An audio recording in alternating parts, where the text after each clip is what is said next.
Hello student, my name is Sudha Dharmishtha from MS school. आज हम grade 7 Hindi subject में chapter 4 देश के नाम संदेश देखेंगे। संदेश यानी कि खबर। पहले के समय में लोग जो संदेश है वह भेजने के लिए पत्र का उपयोग करते थे। जो डाकिया था वह एक गांव से दूसरे गांव उस संदेश को पत्र के रूप में पहुंचाता था।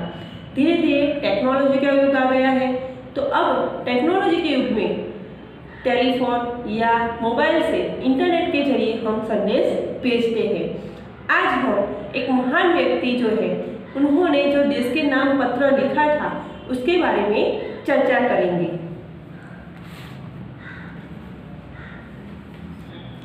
चैप्टर 4 देश के नाम संदेश।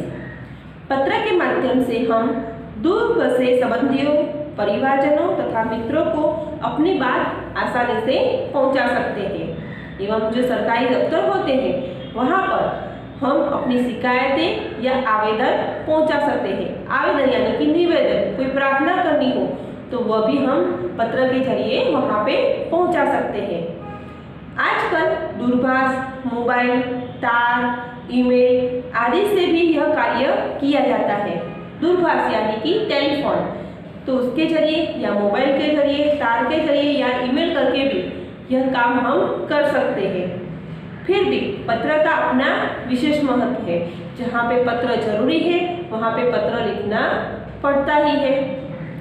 हमारे पूर्व राष्ट्रपति एवं मिसाइल मैन डॉक्टर अबुल पकीर जैनाबुद्दीन अब्दुल कलाम ने नई दिल्ली से 19 मई 2005 के दिन क्या आपके पास देश के लिए 10 मिनट है नाम से देश के नागरिकों को ईमेल किया था। इसमें देशवासियों के मन में देशाभिमान की भावना उत्पन्न हो ऐसी सीख भी है। जो हमारे पूर्व राष्ट्रपति हैं डॉक्टर APJ अब्दुल कलाम है, उन्होंने देश के नाम एक ईमेल लिखा, उसमें जो पत्र लिखा था, जो संदेश भेजा था वह यहाँ पे हम देखेंगे। यहाँ पे जो एक मित्र है वह दूसरे मित्र को उस ईमेल के संदेश के बारे में बताता है। मातृछाया ऊंचीसेरी, गांव मेसपुरा, तहसील भाबर, जिला बनासकांठा, दिनांक 24 दिसंबर 2011। प्रिय मित्र हर्ष, वह अपने मित्र को पत्र लिख रहा है। यहाँ पे आप देखना चाहोगे कि किसने पत्र लिखा है, तो यहाँ पे लास्ट में लिखा है तुम्हारा मित्र किरण, यानी कि जो किरण है वह अपने मित्र हर्ष को पत्र लिख रहा है। तो सबसे पहले वह कहता है कि प्रिय मित्र हर्ष, नमस्ते, मैं यहाँ सकुशल हूँ। ऐसा है वहाँ सभी सकुशल होंगे। तुम्हारा खत मिला, पढ़कर खुशी हुई। मैंने डॉक्टर अब्दुल कलाम का देशवासियों के नाम भेजा गया एक ईमेल पढ़ा, वही तुम्हारे लिए प्रेषित कर रहा हूँ। प्रेषित करना यानी कि भेजना। यहाँ पे हम साथ में शब्दार्थ भी देखेंगे।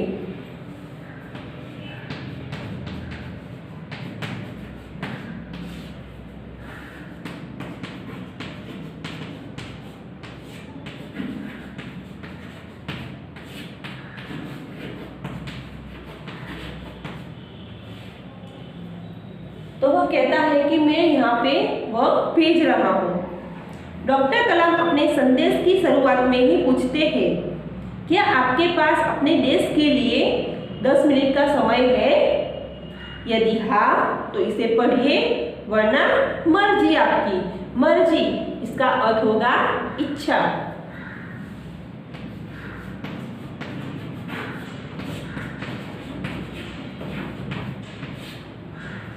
कि अगर आपके पास 10 मिनट है तो इस ईमेल को पढ़िए, वरना आपकी इच्छा।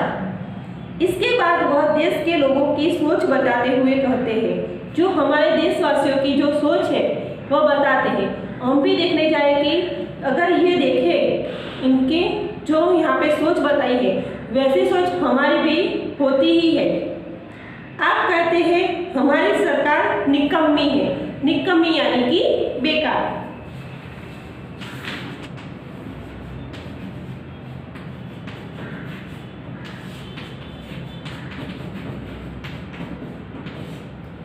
ऐसा तो हम भी सोचते हैं कि हमारी सरकार बेकार है, निकम्मी है। आप कहते हैं हमारे कानून पुराने पड़ गए। आप कहते हैं नगर पालिका कचरा नहीं उठाती। आप कहते हैं फोन काम नहीं करता, रेलवे मजाक बन गई है। एयरलाइन दुनिया में हमारी ही सबसे खराब है। चिट्ठी अपनी मंजिल तक नहीं पहुंचती। मंजिल यानी कि लक्ष्य। तो जो हम चिट्ठी भेजते हैं वह भी अपनी मंजिल तक पहुंचती नहीं है। तो देखने जाए तो यह सब शिकायतें हम भी करते ही रहते हैं। आप कहते हैं, कहते रहते हैं और कहते ही रहते हैं। आपने इसके बारे में क्या किया?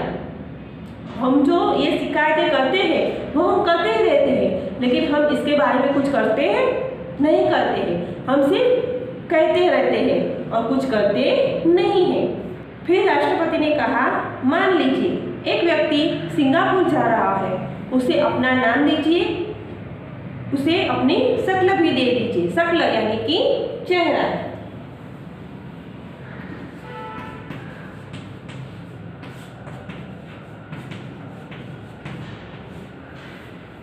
तो राष्ट्रपति कहते हैं कि आपको एक कल्पना करनी है, मान लेना है कि एक व्यक्ति सिंगापुर जा रहा है, तो उसे आप अपना नाम दे दीजिए और उसे आपकी शक्ल यानी कि आपका चेहरा भी दे दीजिए। यानी कि आपको ऐसी कल्पना करनी है तो वह व्यक्ति आप खुद हो जो सिंगापुर जा रहे हो। आप दुनिया के सर्वश्रेष्ठ हवाई अड्डे पर उतरते हैं। सर्वश्रेष्ठ यानी कि सबसे अच्छा जो हवाई अड्डा है वहाँ पर उतरते हैं। सिंगापुर में आप अपनी सिगरेट का टुकड़ा सड़कों पर नहीं फेंकते और स्टोर में खाते भी नहीं हैं। सर्वश्रेष्ठ यानी कि सबसे अच्छा। यहाँ पे कल्पना करनी है कि हम सिंगापुर गए हैं, वहाँ की जो सर्वश्रेष्ठ हवाई अड्डा है वहाँ पर हम उतरते हैं, तो वहाँ की जो सड़कें हैं वहाँ पर हम सिगरेट का टुकड़ा नहीं फेंकेंगे, यानी कि कचरा नहीं करेंगे, और वहाँ के स्टोर में हम खाते भी नहीं हैं। आपको उनके भूमिगत संपर्कों पर रस महसूस होता है। भूमिगत यानी कि अज्ञात।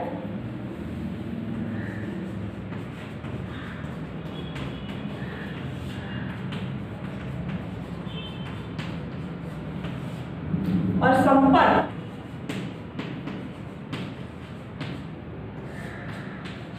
मेलजोल। तो आप जब सिंगापुर जाते हो तो वहां पर उसका जो अज्ञात मेल जो है, दूसरे लोग जो उसको आप जानते नहीं हो वैसे लोग, तो वहां पे आप लोगों को रस महसूस होता है। रस महसूस होना यह एक मुहावरा है। इसका अर्थ होगा ईर्ष्या करना।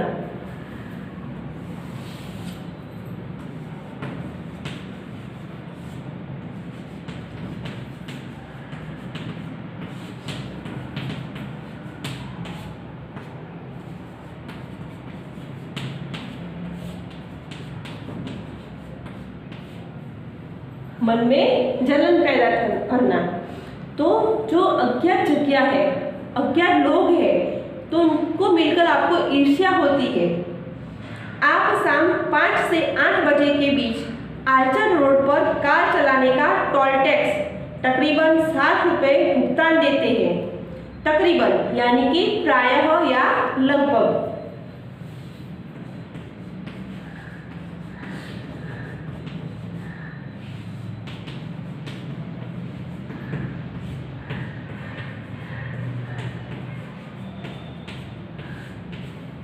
आप वहाँ पे आर्चर जो रोड है वहाँ पे जाते हैं तो कार चलाने का जो टोल टैक्स होता है वह लगभग 60 रुपये है, तो भी आप उसको देते हो। भुगतान करना यानी कि देना। अगर पार्किंग में आपने निर्धारित समय से ज़्यादा गाड़ी खड़ी की तो टिकट पंच कराते हैं, लेकिन आप सिंगापुर में कहते कुछ नहीं। कहते हैं क्या? निर्धारित यानी कि निश्चित। जो निश्चित समय होता है उससे ज़्यादा अगर आपको पार्किंग में गाड़ी खड़ी करनी है तो आपको वहाँ पे टिकट पंच कराना पड़ता है। यानी कि आपको वहाँ पे जो टिकट पंच कराते हैं तो उसके अनुसार आपको पैसा देना पड़ता है कि आपने जितनी देर तक गाड़ी खड़ी की है जो निर्धारित समय से ज़्यादा, तो उतना आपको ज़्यादा पैसा देना पड़ता है। तो वहाँ पे आप कुछ बोलोगे नहीं, कुछ करते हैं नहीं करते। दुबई में आप रमजान के दिनों में सार्वजनिक रूप से कुछ भी खाने का साहस नहीं करते। जो रमजान के दिन होते हैं दुबई में, उस वक्त आप बाहर का कुछ वहाँ पे खाओगे नहीं।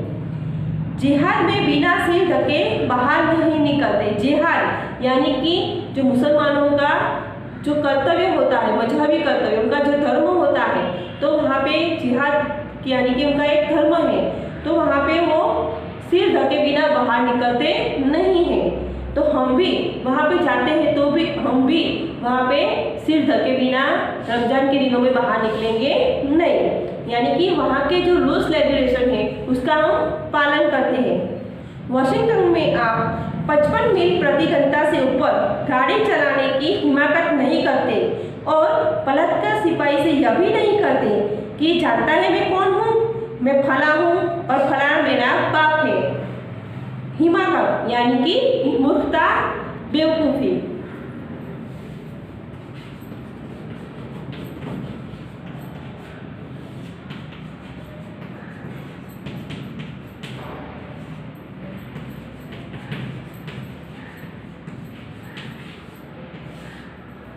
तो हम वॉशिंगटन में जाते हैं तो वहाँ पे 55 प्रति घंटा से ज़्यादा तेज गाड़ी चलानी होती नहीं है। तो ऐसी हम मूर्खता करेंगे नहीं और पलटकर जवाब भी नहीं देंगे किसी सिपाही को कि तू जानता है कि मैं कौन हूँ, मैं फला हूँ, मेरा बाप फला है। ऐसा कोई बात हम पलटकर सिपाही को जवाब देते नहीं हैं। ऑस्ट्रेलिया और न्यूजीलैंड के समुद्र तटों पर आप खाली नारियल हवा में नहीं उछालते। आप लोग भारत में किसी समुद्र तट पर गए होंगे तो आपने देखा होगा कि लोग नारियल पीकर उसको हवा में उछालते हैं, उससे खेलते हैं। लेकिन ऑस्ट्रेलिया और न्यूजीलैंड में इस तरह से किया जाता नहीं है। तो वहाँ पे हम उसी के जो रूल्स है उसको भी फॉलो करते हैं। टोक्यो में आप सड़कों पर पान की पिक क्यों नहीं थूकते? टोक्यो यानी कि जो जापान की राजधानी है उसका नाम है, तो वहाँ पे भी हम पान की पिक यानी कि पान का जो थूक होता है उसको वहाँ पे हम थूकते नहीं हैं। बोस्टन में आप जाली योग्यता प्रमाण पत्र क्यों नहीं खरीदते? हमारे देश में ये सब होता ही रहता है। ये जो बताया है रूल्स दूसरे देशों में, वो हम हमारे देश में कभी फॉलो करते नहीं, उसे कभी अपनाते नहीं हैं। तो बोस्टन यानी कि जो अमेरिका का मैसाचुसेट्स जो राज्य है, वहाँ की वह राजधानी है, तो वहाँ पे जाली यानी कि नकली जो प्रमाण पत्र है, यहाँ पे हम नकली प्रमाण पत्र पैसे देकर खरीद लेते हैं, लेकिन वहाँ पे हम खरीद पाते नहीं हैं। डॉक्टर कलाम बीच में याद दिलाते हैं, मैं आप ही के बारे में बात कर रहा हूँ, सिर्फ आपके। तो जो बीच में वो याद दिलाते हैं डॉक्टर कलाम कि मैं आप लोगों को ही कह रहा हूँ, सिर्फ आप लोगों को। तो विद्यार्थी मित्रों, दूसरे देश में ऐसा कोई नियम होता है तो उसका हम अच्छे से पालन करते हैं, लेकिन अगर ऐसा नियम हमारे देश में हो तो हम उसका पालन करेंगे नहीं। तो यह बात हमें डॉक्टर कलाम यहाँ पे बताते हैं कि क्या हम ऐसे नियमों का पालन कभी करते हैं, और हम ऐसे नियमों का पालन नहीं करते हैं तो हमें देश की सरकार को कभी उस पर उंगली उठानी चाहिए नहीं। तो आज हमने यहाँ तक देखा, बाकी का भाग हम दूसरे वीडियो में देखेंगे। Thank you.